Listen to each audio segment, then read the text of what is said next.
ये देख रहे थे ना, हम लोग देख रहे थे, हम लोग ये सब चीजें पढ़ना है। स्टार्ट करते हैं बिना समय गवाए हुए हम लोग। ठीक है, किसी कुछ पूछना रहेगा तो चैट में मैसेज के थ्रू वो पूछ सकता है। ठीक है,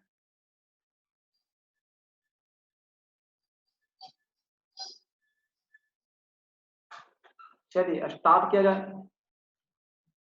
रेसिस्टर को पहले देख लेते हैं, रेसिस्टेंस क्या होता है। कुछ लोग रेसिस्टेंस के बारे में पढ़ाया जा रहे थे, क्या है रेसिस्टेंस भाई, तो देख लेते हैं हम लोग इसको भी। फिर रेसिस्टेंस को जनरली मैं इस तरह से डिनोट करता हूँ, आप लोग इस प्रकार से डिनोट करते होंगे, ऐसे ऐसे टेढ़ा लगा लाइन बना के, और लगभग ये सेम लाइन बनता है, यानी कि ऊपर नीचे जो करते हो ना वो सेम हाइट होना चाहिए। मैं सीधा नहीं बना पाया हूँ, पर आप लोगों को सीधा बनाना आता है। ठीक है, तो ये है आपका रेसिस्टर्स, और इसको इस प्रकार के सिंबल से हम दिखाएंगे। ठीक है, आपके बुक में भी, स्टैंड के बुक में भी ऐसा ही लिखा हुआ होगा। ठीक है, आगे आपके सामने कुछ क्वेश्चन है, उसके बारे में बताइए। रेसिस्टर्स क्या करता है भाई? रेसिस्टर्स अपोज करता है, रसिस्ट करता है। क्या करता है रेसिस्टर? रेसिस्टर्स क्या करता है? रसिस्ट करता है या अपोज करता है? नाम से क्लियर है। किस चीज का अपोज करता है? The flow of electric current. जो करंट फ्लो करता है रेसिस्टर उसको अपोज करता है। ठीक है, उसके फ्लो को तकलीफ पहुंचाता है, उसको फ्लो होने से रोकता है।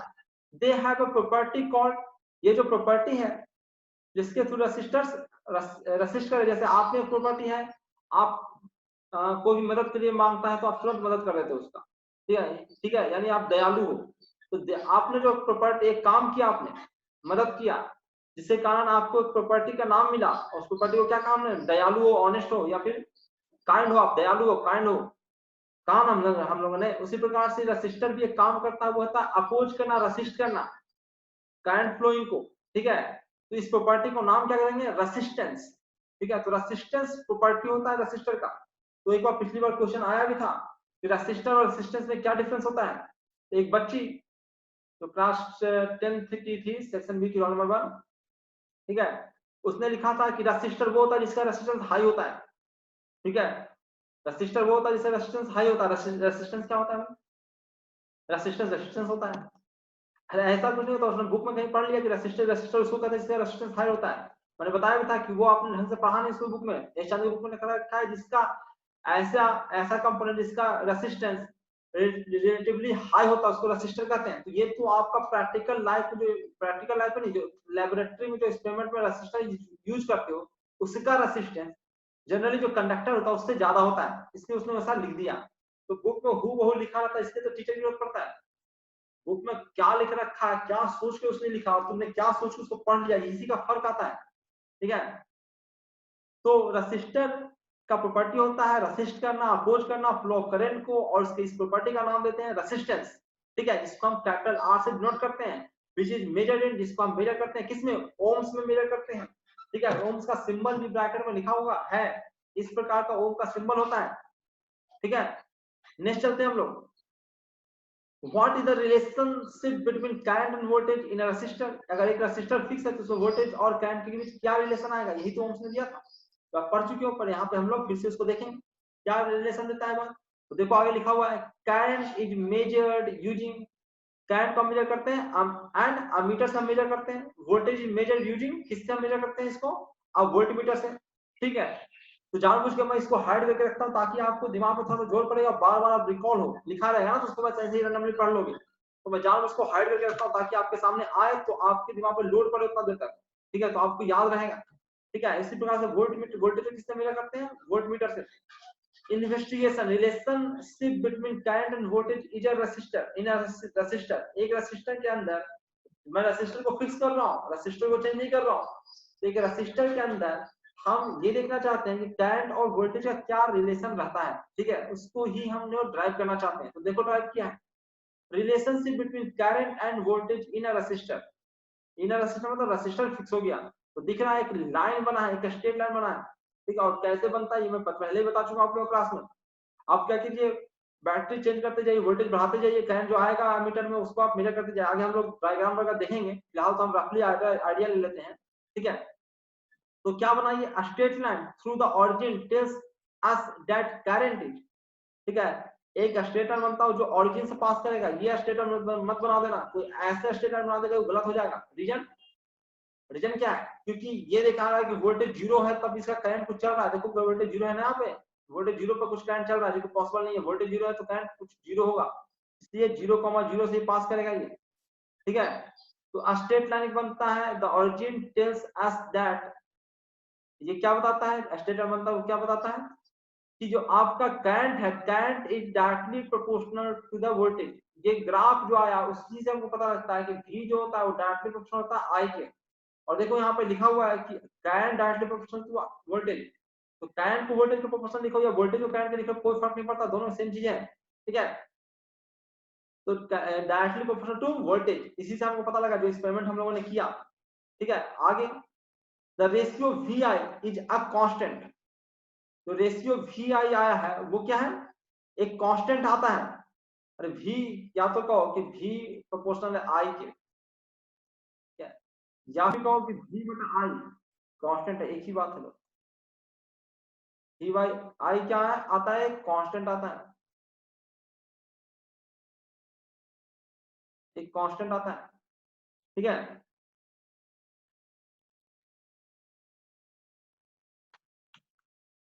यानी कि VI is approximately constant. Approximately constant इसलिए कहते हैं क्योंकि ये रेजिस्टेंस ही एक्चुअली वेरी करता है। ठीक है, बहुत रीजन से वेरी करता है, इसलिए इसको हम अप्रोक्सीमेटली कांस्टेंट कर रहे हैं। क्योंकि कोई भी ऐसे भी कोई भी एक्सपेरिमेंट आता है वो अप्रोक्सीमेट ही आता है, क्योंकि हम उतना हमारा एफिशिएंसी नहीं है कि हम सही सही कर पाए। तो VI is approximately constant, the constant is resistance. ये जो कांस्टेंट आता है वही रेजिस्टेंस होता है। रेजिस्टेंस जो कि प्रॉपर्टी है रेजिस्टर का, ठीक है, वो आता है। यानी कि V बटा I को हम क्या लिख सकते हैं, R लिख सकते हैं। ठीक है, अब यहाँ से देखो बहुत ही बढ़िया एनिमेशन के साथ बहुत अच्छी चीजें मैं बताने वाला हूँ।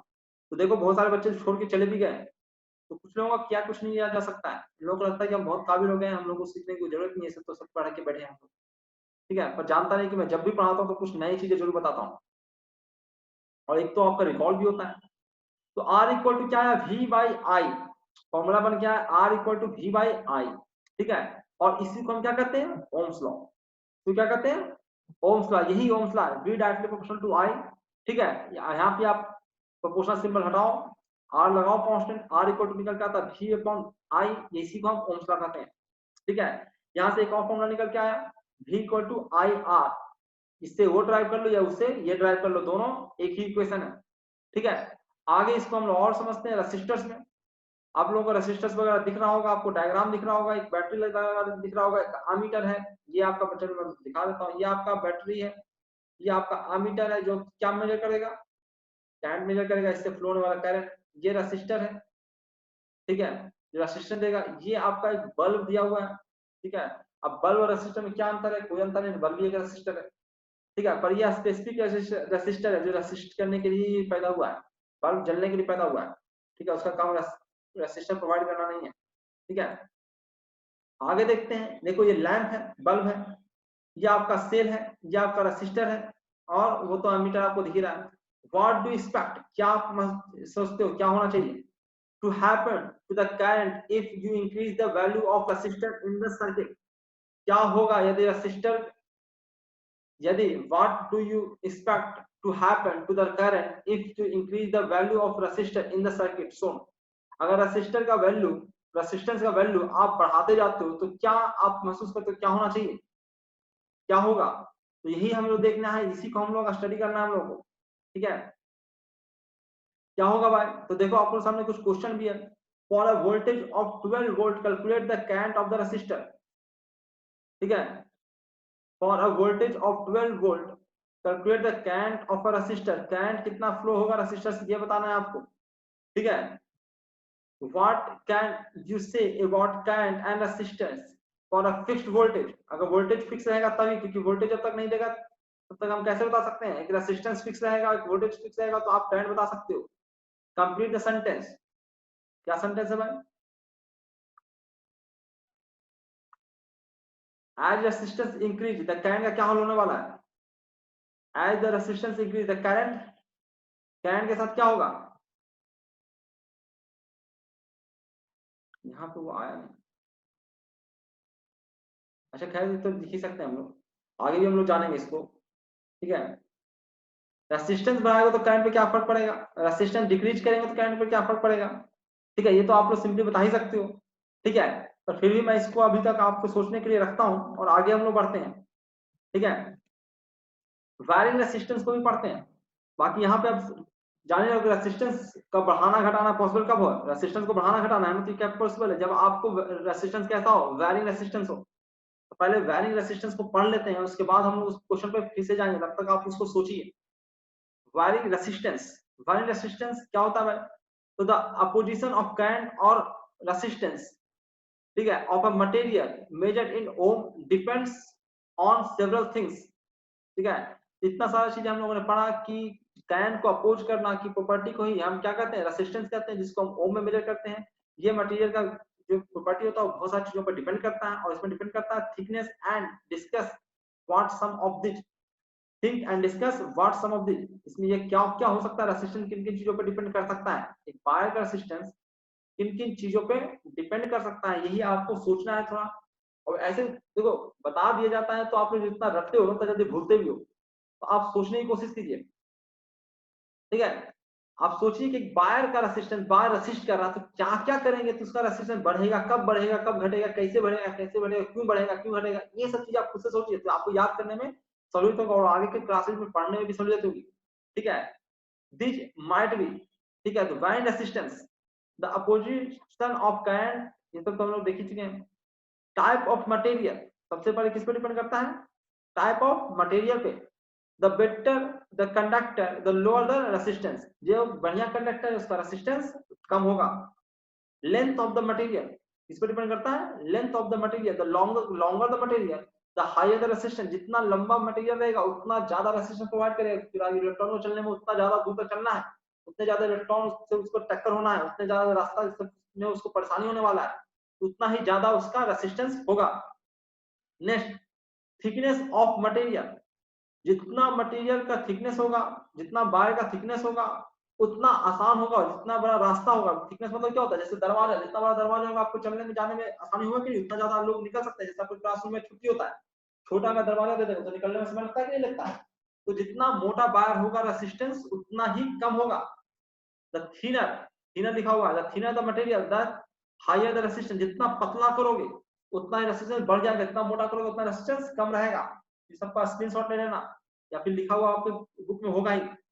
टेम्परेचर ऑफ मटेरियल, टेम्परेचर पे डिपेंड करता है। इसमें क्या होगा, the higher the temperature the higher the resistance, जितना टेम्परेचर आप बढ़ाओगे रेसिस्टेंस उतना ही ज्यादा बढ़ जाएगा, क्योंकि तकलीफें उसको ज्यादा होता है, इलेक्ट्रॉन वाइब्रेट करने लगता है, गर्म करते हो तो इलेक्ट्रॉन सीधा चल के वाइब्रेट करने लगता है।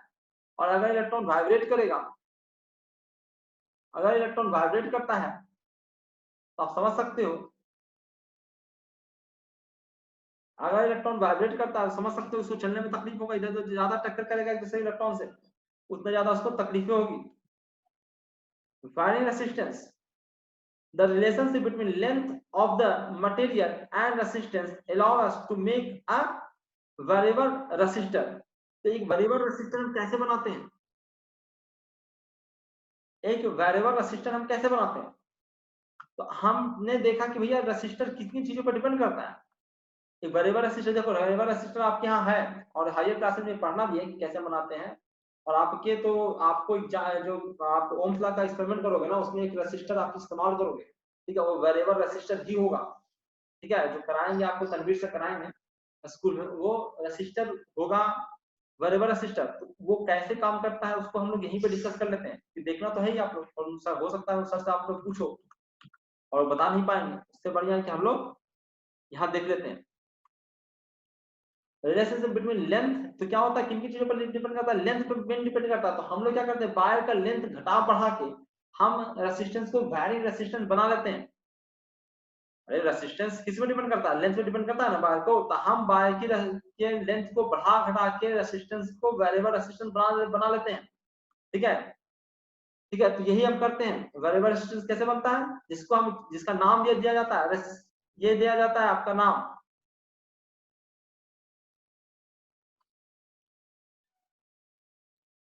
वो लिखा होगा आपके कंपोनेंट पे।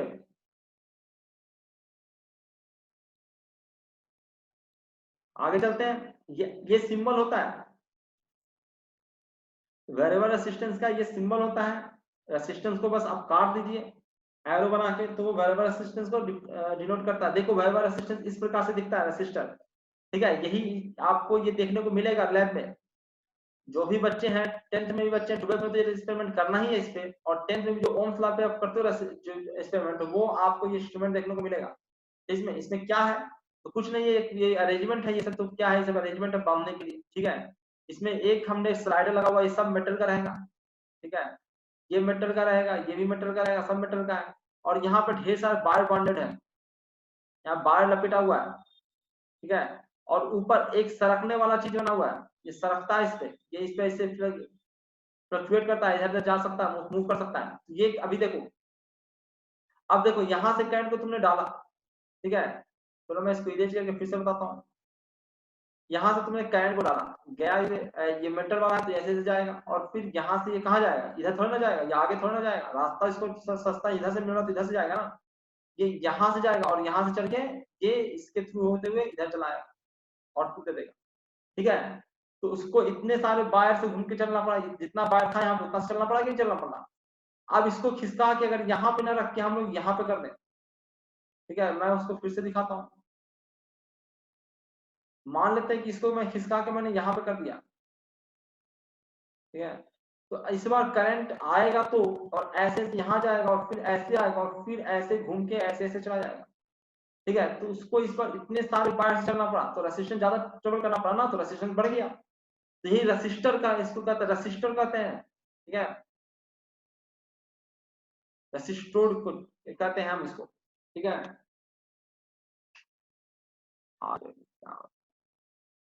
अभी तक लोग आ ही रहे हैं। इस प्रकार से काम करता है। ये आपको बोल, इसमें एग्जाम में नहीं आने वाला है, पर आपको लैब में इसका इस्तेमाल होता है। तो लैब में हो सकता है कि आपसे अगर लैब कर बाहर करना पड़े आपसे, तो वो आपसे पूछ सकता है ये क्या है, कैसे काम करता है, वो लोग पूछ सकता है। 12th में तो खैर इस इक्विपमेंट को पढ़ना भी है, ठीक है, लैब में। चलिए आगे चलते हैं। Variable resistance in the above diagram, जो ऊपर हम लोगों ने डायग्राम देखा ए और बी, ठीक है। If the slider is move in the direction of A to B, A से बी तक हम मोशन कराते हैं, तो क्या होगा, द रेजिस्टेंस विल इंक्रीज। क्या होगा, रेजिस्टेंस क्या होगा, इंक्रीज करेगा। क्यों इंक्रीज करेगा, क्योंकि उसको लेंथ वायर का बढ़ जा रहा है। क्या हो रहा है, the length of the wire through which the current passes increase, ठीक है, वो बढ़ जा रहा है, इसलिए उसका रेजिस्टेंस भी बढ़ जाएगा। Next, usages of variable resistors. Variable resistance का इस्तेमाल कहाँ कहाँ होता है, वो हम लोग देखते हैं, ठीक है। तो कहाँ का इस्तेमाल होता है, तो एज वॉल्यूम और brightness control on television. Television को जो ब्राइटनेस बढ़ाते हो, वॉल्यूम बढ़ाते हो, ये रेजिस्टेंस की ही मदद से करते हैं, ठीक है। Next, volume control on MP3 players. MP3 player जो आप लगाते हो, उसमें वॉल्यूम कंट्रोल करते हो, वो रेसिस्टर्स के थ्रू ही करते हो, वेरिएबल रेसिस्टर के थ्रू ही। इसमें रेसिस्टर बढ़े घटेगा तो उससे वॉल्यूम बढ़ता घटता है।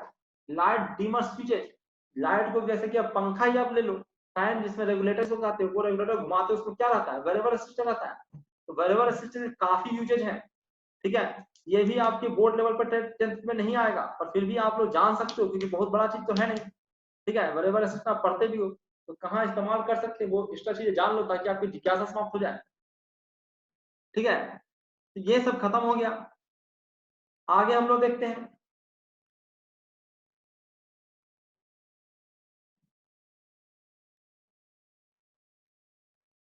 आगे हम लोग क्या पढ़ना है, रेसिस्टेंस सीरीज पैरेलल ओम।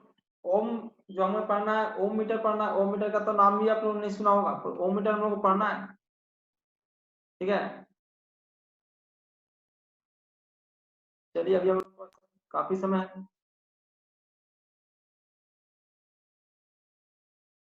सबको दिख रहा है स्क्रीन।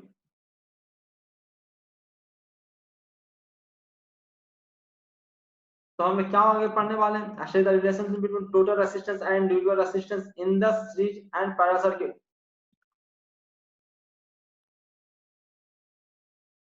ये सब हम लोग पढ़ने वाले हैं।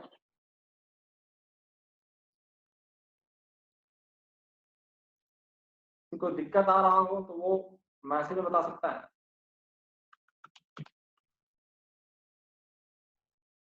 चैट में बता सकता है वो।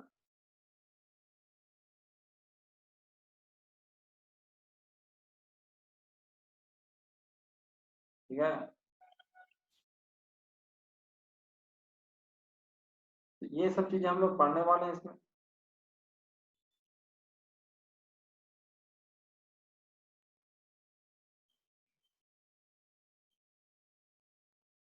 और स्टार्ट करने वाले हैं, थोड़ा सा वेट। चलिए स्टार्ट करते हैं। ये है आपका, ये सब चीजें आप लोगों को पढ़ना है और ये लिखना लिखना बंद कीजिए। चलिए स्टार्ट करते हैं। हम लोग सर्किट वगैरह बनाना सीखना है, जिससे ये आपके पास सर्किट है, variation of resistance and current for a lamp filament. ठीक है, look the circuit diagram. Switch वगैरह लगा हुआ है, वोल्ट मीटर देख रहे हो, वोल्ट मीटर कैसा लगता है? अरे वोल्ट मीटर के देख रहे हो, ये वोल्ट मीटर है आपका। ठीक है, ये एमीटर है, एम ए मतलब होता है मिली एमीटर, ये मिली एम्पियर में वोल्टेज को मेजर करता है। ठीक है, ये और ये है आपका, कौन ऐसे बदमाशी कर रहा है, बैटरी। और ये है स्विच। स्विच को मैं, स्विच तो ऐसे ही दिखाते हैं हम लोग, ऐसे बना के नहीं दिखाते हैं, लेकिन मैंने नीचे बना दिया ताकि आपको समझ सको। स्विच है वो। नेक्स्ट चलते हैं। देखो तुम लोग बना दो तो उसको मिटाना पड़ता है मुझे।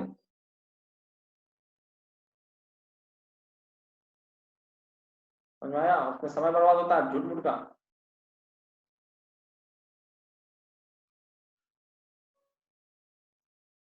झूठ मूठ के डिस्टर्ब करता रहता है।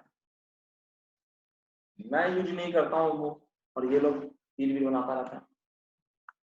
तो क्या है, name each of the component. क्या आप सारे कंपोनेंट का नाम बता सकते हो? Is this a series of parallel circuit. ये सीरीज सर्किट है या पैरेलल सर्किट है? तो सवालों के जवाब दीजिए। As the voltage across the lamp increase, अगर voltage across the lamp के across हम voltage को बढ़ाते हैं तो क्या होता है? What do you expect to happen to the current? current जो मेजर कर रहे हो उसके साथ क्या होने वाला है? ठीक है, sketch a graph of your predictions of the relationship between the current and voltage। एक तो एक्सपेरिमेंट करके देख सकते हो, अगर नहीं तो कम से कम क्या करना है आपको, प्रिडिक्शन करके बताइए कि क्या होने वाला है, प्रभाव होता है सारा। ठीक है, in the resistor current and voltage are directly proportional. Resistor में करंट जो होता है और वोल्टेज होता है डायरेक्टली प्रोपोर्शनल होता है। ठीक है, but in a filament lamp heat is generated. ठीक है, पर फिलामेंट बल्ब में क्या, देखो ये मैं कुछ डीप की चीजें बता रहा हूँ। ठीक है, रियल लाइफ में क्या होता है वो सब चीजें बता रहा हूँ, मैं काल्पनिक चीजें नहीं बता रहा हूँ, कुछ एक्स्ट्रा चीजें बता रहा हूँ। But in the filament lamp heat is generated. पहला हमने क्या किया, शुरू में बताया क्या कि एक रेसिस्टर में करंट वोल्टेज के डायरेक्टली प्रोपोर्शनल होता है, और ये तो ओम्स नहीं कहा था कि रेसिस्टेंस, क्योंकि रेसिस्टर जिसमें करंट होगा वोल्टेज के डायरेक्टली प्रोपोर्शनल होगा। ये किसने कहा था? ओम्स ने कहा था। पर कुछ हम लोग और ज्ञान ले रहे हैं। अगर हम बात करें फिलामेंट लैम्प की, जो बल्ब फिलामेंट बल्ब होता है उसकी बात करें तो इसमें हीट जनरेट होता है कि नहीं? हीट जनरेट होता है। we know the resistance increase as temperature increases। और हम जानते हैं कि टेम्परेचर यदि बढ़ा तो हीट जनरेट होता है, और टेम्परेचर बढ़ेगा तो भैया उसका रेसिस्टेंस ही बढ़ेगा। सो we see that as voltage increases, temperature increases, resistance increases and current increases, but more slowly than we might predict। ठीक है, अगर हम लोग बात करें करंट कहाँ बढ़ा, करंट तो बेचारा घट नहीं रहेगा, रेसिस्टेंस बढ़ जाएगा। वोल्टेज अगर सेम है, वोल्टेज यदि आपने नहीं बढ़ाया है, वोल्टेज यदि कांस्टेंट रखा है और रेजिस्टेंस यदि बढ़ गया तो करंट इंक्रीज थोड़ा ना होगा, करंट क्या हो जाएगा, डिक्रीज हो जाएगा। ठीक है, क्योंकि आई क्या होता है, आई इक्वल टू होता है वी बाई आर, होगा कि नहीं? तो भैया क्या होगा फिलामेंट बल्ब के साथ, फिलामेंट बल्ब जलेगा, जलेगा तो भैया वो हीट पैदा करेगा, हीट पैदा करेगा तो उसका रेजिस्टेंस बढ़ जाएगा, उसका रेजिस्टेंस बढ़ जाएगा तो धीरे धीरे वो और क्या कर लेगा, उसमें उससे फ्लो होने वाला करंट घटता चला जाएगा। अगर बैटरी तुमने सेम बैटरी का लगाया तो ठीक है, तो एक बल्ब फिलामेंट बल्ब भी एक वेरिएबल रेजिस्टेंस की तरह काम करता है, यही बताने की कोशिश में कर रहा था। ठीक है, आपके लेवल पे तो नहीं करेगा पर एक रियलिटी तो यही है कि वो करता है। ठीक है, तो मैंने बता दिया आप लोगों को। मेजरिंग रेजिस्टेंस, रेजिस्टेंस कैसे मेजर करेंगे? We can find the resistance of a component by measuring voltage across the component using voltmeter through, using किसके यूजिंग करेंगे? Voltmeter can through the component using ammeter. ठीक है, तो आप क्या करोगे कि आपको यदि कोई किसी का रेसिस्टेंस मेजर करना है तो देखिए कि उससे उसके क्रॉस पोटेंशियल ड्रॉप कितना है, और वो कैसे मेजर करेंगे, वोल्टमीटर की सहायता से। ठीक है, आप उससे फ्लो होने वाला करंट को मेजर कीजिएगा, उसको कैसे मेजर कीजिए, एमीटर की सहायता से। और अगर वोल्टेज और करंट अगर मेजर हो गया तो आर क्या नहीं निकालोगे, वी बाई आई करके, वी बटा आई करके रेसिस्टेंस नहीं निकालोगे क्या? तो रेसिस्टेंस निकालना बहुत ही आसान काम है। वोल्टेज मेजर कर लीजिए, करंट मेजर कर लीजिए, दोनों को डिवाइड कर दीजिए, आपको रेसिस्टेंस मिल जाएगा। तो एक तो ये तरीका हो गया। ठीक है, चलिए उस जो आ रहा है उसको भी देख लेते हैं।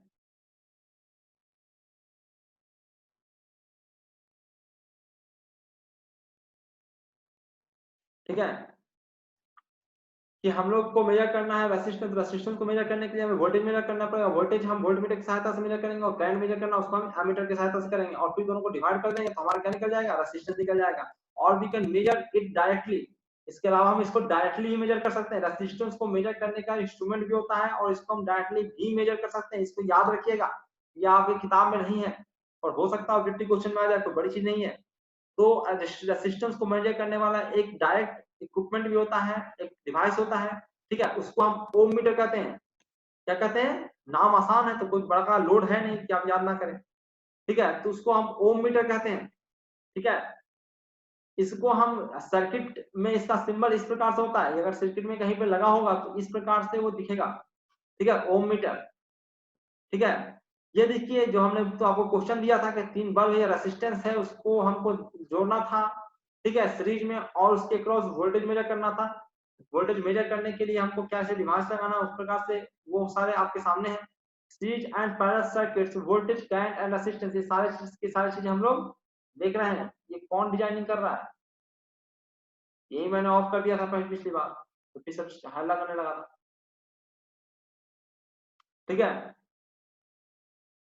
यहाँ पे एक बैटरी है जिसका वोल्टेज VS है, S फॉर सोर्स। ठीक है, इसमें इससे होकर करंट फ्लो हो रहा है, वो I करंट फ्लो हो रहा है। ठीक है, रेसिस्टेंस ये है R1, ये रेसिस्टेंस है R2, और ये रेसिस्टेंस है R3। ठीक है, 10 मिनट बाद हम लोग फिर से बंद हो जाएगा, और इसके बाद ये लास्ट होगा। ठीक है, करंट यहाँ से फ्लो किया और यही करंट सबसे जा रहा है, तो I2 है, मान लेते हैं, हमको पता नहीं है, लेकिन ये तो पता ही है कि I1 यही फ्लो हो रहा है सबसे, तो घटेगा नहीं। ठीक है, वो आगे हम लोग देखेंगे। इसको मैंने I3 माना है, वो भी सेम ही रहने वाला है, ये सर्किट है। ठीक है, पोटेंशियल ड्रॉप देखो, देखो पोटेंशियल ड्रॉप अक्रॉस मेजर किया जाता है, फ्लो होने वाला पोटेंशियल ड्रॉप नहीं मापते हम लोग, इस रेसिस्टेंस के अक्रॉस हमने पोटेंशियल ड्रॉप मापा है। ठीक है, तो पोटेंशियल ड्रॉप किसी भी रेसिस्टेंस के क्रॉस मेजर किया जाता है। तो हमने R1 रेसिस्टेंस के क्रॉस पोटेंशियल ड्रॉप मेजर किया, वो V1 आया। R2 के क्रॉस मेजर किया, वो V2 आया। और R3 के क्रॉस किया, वो V3 आया। तो कैसे मेजर करेंगे, वोल्टमीटर लगाएंगे, वो तो हम लोग आगे देखेंगे। पहले आपसे पूछा गया कि what type of circuit is this, ये किस प्रकार का सर्किट है, वो तो आप समझ ही सकते हो कि सीरीज सर्किट है। ठीक है, ये देखिए वही वाला डायग्राम है फिर से, one electrical path from negative to positive, therefore ये सीरीज में है। ठीक है, एक ही है ना, नेगेटिव से लेकर, देखो नेगेटिव से लेकर पॉजिटिव तक जोड़ने के लिए बस सारा किससे होकर आपको जाना है, और सबसे होकर जाना पड़ेगा। मैंने यही तरीका बताया था कि आप एक जगह फिंगर रखिए, फिंगर को मूव कराइए, मूव कराते कराते आप पाथ से मूव कराते जाइए। क्या आपने सारे कंपोनेंट को टच कर लिया एक ही रास्ते से? अगर टच कर लिया है वहां तक लौटने में, ठीक है, एक ही रास्ते सारे कंपोनेंट को टच कर लिया, तो समझ लीजिए वो सीरीज में है। तो one electrical path from negative to positive, therefore ये किस में है, सीरीज में है। ठीक है, अब आपसे एक और क्वेश्चन है, what is the relationship between this current, जो करंट हमने लिखा है I1, I2 और I3, इसके बीच क्या रिलेशन है? तो आप रिलेशन देख सकते हैं क्या है, the current is the same at each point, same रहेगा। किसी सर्किट में जितना इलेक्ट्रॉन यहाँ से निकला है उतना ही इलेक्ट्रॉन हर जगह से फ्लो होगा, तो उसको जाना ही है, जाके वहां पे वापस लौटना ही है, तभी तो सर्कुलेट होगा। वही इलेक्ट्रॉन सर्कुलेट होता रहता है, इलेक्ट्रॉन पैदा थोड़ा नहीं होता है, इलेक्ट्रॉन पैदा नहीं होता है, इलेक्ट्रॉन वही इलेक्ट्रॉन सर्कुलेट होता रहता है, बस एनर्जी को वो यहाँ से लेता है बैटरी से, और फिर उसको यहाँ से धीरे धीरे लॉस करता है, और फिर जितना बचता है वो फिर लेके जाके दे देता है। बचेगा क्या, बचता कुछ नहीं है। ठीक है, वो लेके ही उतना जाता है जितना खर्चा हो जाए, बैटरी से उतना ही वो एनर्जी निकाल के लाता है वो, जितना वो खर्चा हो जाए, इतनी की रिक्वायरमेंट है। The current is the same at each point, यानी कि हम I1 equal to I2 equal to I3 लिख सकते हैं। ठीक है, तो तीनों हमने करंट लिया, उसको हम I1 equal to I2 equal to I3 हम लिख सकते हैं। तो इसको आप ध्यान रखिए, मैंने पहले ही बताया, ठीक है। What is the relationship between 4 voltage, जो आपको 4 तो नहीं, यहाँ पे हाँ 4 है, एक सोर्स वाला वोल्टेज है, बट इन सब के बीच क्या रिलेशन होगा, तो देख ही रहो कि यही वोल्टेज कुछ इसके अक्रॉस आया, कुछ इसके अक्रॉस आया, कुछ इसके अक्रॉस आया, तो यही वोल्टेज को हम लोग क्या लिख सकते हैं, they add to equal to the supply voltage, जो सप्लाई वोल्टेज है उसके इक्वल रहेगा, यानी कि Vs इक्वल टू क्या होगा, V1 plus V2 plus V3, ठीक है। अगर सीरीज में अगर है तो वोल्टेज क्या हो गया, बट गया है सब में इक्वली इक्वली, ठीक है। आगे हम देखते हैं disadvantage of series circuit. Series circuit के क्या गुण हैं, क्या खराबियां हैं, क्या बुराइयां हैं, ठीक है। तो when one component fails the whole circuit fails, अगर एक कंपोनेंट में इसमें खराब हो गया तो आगे की इलेक्ट्रॉन फ्लो नहीं हो पाएगा, ठीक है। मान लेते हैं ये वाला यहाँ से टूट गया तो आगे इलेक्ट्रॉन जाएगा क्या, यहाँ से आगे जा पाएगा क्या, तो एक में नहीं, अगर जा नहीं पाया तो फिर से लौटेगा भी तो नहीं भाई, जब तक उसको जाने के लिए रास्ता नहीं है तब तक वो आएगा भी नहीं, बिना ऐसा थोड़ा ना तुमको जाने के रास्ता वहां चले जाओगे क्या, लौटने का रास्ता ही मिलेगा, वहां चले जाओगे। मैं कहूँ गड्ढे में कूद जाओ, ठीक है, जाने का तो रास्ता है, कूद जाओगे, फिर आओगे कैसे वापस, ठीक है, तो तुम उसमें कूदोगे भी नहीं। तो आगे देखते हैं, when one component fails the whole circuit fails, ठीक है, the current is the same at all points, ठीक है। तो एक है कि भैया कि एक कंपोनेंट गया तो सारा गया, दूसरा है कि भाई साथ में करंट सेम जा रहा है, तो हमको कोई हैवी करंट वाला कोई डिवाइस लगाना है तो वो नहीं लगा पाएंगे, ठीक है। Voltage is divided between the bulbs, bulb के क्रॉस वोल्टेज डिवाइड हो गया है, the more bulb added the dimmer each one, अगर ज्यादा बल्ब हम ऐड करेंगे तो सब बल्ब धीमा होता चला जाएगा, सीरीज होता चला जाएगा, ठीक है। ये देखिए वही डायग्राम है, how do you find total resistance in the series, आप टोटल रेजिस्टेंस सीरीज में अगर ऐसे जुड़ा हुआ है तो टोटल रेजिस्टेंस कैसे फाइंड आउट करोगे, एंड ईच रेजिस्टेंस, आप क्या करोगे, ऐड ईच रेजिस्टेंस टुगेदर, सभी रेजिस्टेंस को जोड़ दीजिए, वही इक्विवेलेंट रेजिस्टेंस के बराबर आ जाएगा। ड्राइव वगैरह बाद में करेंगे, पहले हम इसको देख लें, ठीक है। रेजिस्टेंस कैसे होगा, R1 plus R2 plus R3, सारा रेजिस्टेंस ऐड हो जाएगा, ठीक है। आगे जैसे कि अब हम पैरेलल में चलते हैं, पैरेलल में देख रहे हो कि आपका ये सोर्स है, ठीक है, सोर्स वोल्टेज है, और यहाँ पे रेजिस्टेंस जो लगा हुआ है वो देखो, यहाँ से चलोगे तो यहाँ से आपके पास 2-3 रास्ते आ गए, अगर यहाँ से चले के घूम के तुम इस बैटरी तक पहुंचना चाहते हो तो तुमने बहुत सारे दो कंपोनेंट को छोड़ दिया, ठीक है। तो इसका मतलब ये किसमें है, पैरेलल में, सीरीज में नहीं है ये, ठीक है। तो ये सब क्या इसमें है, सीरीज में है ये। तो आपसे पूछा गया है कि ये कैसा सर्किट है, ठीक है। तो हम जवाब क्या होगा, more than one electrical path, एक से ज्यादा इलेक्ट्रिकल पाथ है, component connected on different branches, therefore कैसा है ये, पैरेलल में है, ठीक है। What is the relationship between four current, आपसे ढेर सारे क्वेश्चन पूछेंगे, what is the relationship between the four current, तो ये जो चारों करंट आपको दिख रहा है, एक IT दिख रहा है, बाकी आपको दिख रहा है I1 I2 I3, दिख रहा है, चारों करंट के बीच क्या रिलेशन होगा, the four current add to give the total current, इसमें क्या होगा कि सारे करंट ऐड होकर टोटल करंट, देखो देखो यहाँ से करंट आया वही इसमें गया, उसमें से थोड़ा सा इसमें गया, और फिर कुछ इसमें चला गया, और फिर यहाँ से आया फिर इसमें आ गया, और सारा लौट के फिर इसमें जा रहा है, देखो, ठीक है। तो IT जो होगा वो सबके सम के बराबर होगा, तो क्या है ये, the four current add to give the total current, ठीक है। यानी कि IT इक्वल टू क्या है, I1 plus I2 plus I3 है, ठीक है। Next, what is the relationship between the four voltage, voltage के बीच क्या रिलेशनशिप होगा, ठीक है। तो देखिए ना सारे वोल्टेज क्या होंगे, each voltage is equal to the supply voltage, ये सप्लाई वोल्टेज से डायरेक्टली ये सारा कनेक्टेड है, ये देखो यहाँ पे डायरेक्टली कनेक्टेड है कि नहीं, ये भी देखो ये डायरेक्टली कनेक्टेड है, सीरीज में डायरेक्टली कनेक्टेड वोल्टेज से नहीं होता था, चलो मैं सीरीज वाला दिखाई देता हूँ आपको। ये देखिए बैटरी के एक छोर से ये कनेक्टेड है, और दूसरा छोर इसका बैटरी से थोड़ा कनेक्टेड है, वो तो दूसरे रेजिस्टेंस से कनेक्टेड है, ठीक है। तो यही होता है, सप्लाई वोल्टेज से सीरीज में डायरेक्टली कनेक्टेड नहीं होता है, पर पैरेलल में डायरेक्टली कनेक्टेड होता है, ठीक है, ये होता है। Each voltage equal to the supply voltage, यानी कि Vs इक्वल टू पैरेलल में क्या होता है, सप्लाई वोल्टेज सबके क्रॉस इंडिविजुअल पोटेंशियल ड्रॉप के बराबर होता है, सबके क्रॉस इंडिविजुअल पोटेंशियल ड्रॉप आ रहा है उसके इक्वल होता जाएगा, ठीक है। आगे चलते हैं, the resistance in parallel, the resistance in parallel, उसके बाद उसका हम इक्विवेलेंट रेजिस्टेंस कैसे निकालेंगे, तो जो RT भी इक्विवेलेंट रेजिस्टेंस होगा 1/R1 plus 1/R2 plus 1/R3 के बराबर 1/RT होगा। ठीक है, इसको भी आप याद कर सकते हो, ये तो याद होगा ही, आप लोगों को पढ़ चुके हो ये सब सारी चीजें। ठीक है, कुछ और ज्ञान, एक्स्ट्रा ज्ञान की बात है। If more resistance R connected in parallel the total resistance will always decrease. अगर आप पैरेलल में रेजिस्टेंस को कनेक्ट करो, जितना ज्यादा जोड़ते जाओगे उतना आपका टोटल रेजिस्टेंस जो है वो कमता चला जाएगा। तो अच्छी बात है, इसलिए आपके घर में पैरेलल में जोड़ा था कि जितना ज्यादा आप इक्विपमेंट लगाओगे टोटल रेजिस्टेंस उतना ही कमेगा। ठीक है, क्यों कमेगा, उसका रीजन भी है नीचे। This is because there are more branches through which electricity can flow। तो आपने रास्ता ज्यादा बना दिया, तो आपको यहाँ से पटना जाने के लिए रास्ता ढेर सारा बन जाए, तो ज्यादा आदमी नहीं जा पाएगा क्या, अधिक से अधिक आदमी जाएगा तो रेजिस्टेंस आपको कम रहेगा। ठीक है, तुम्हारा रास्ता ट्रैफिक कम मिलेगा, अधिक रास्ता बन जाएगा तो ट्रैफिक कम मिलेगा, ट्रैफिक ही है रेजिस्टेंस और क्या। ठीक है, next advantage of the parallel circuit. Advantage क्या है पैरेलल सर्किट के, when one bulb fails the rest of the circuit continues to work।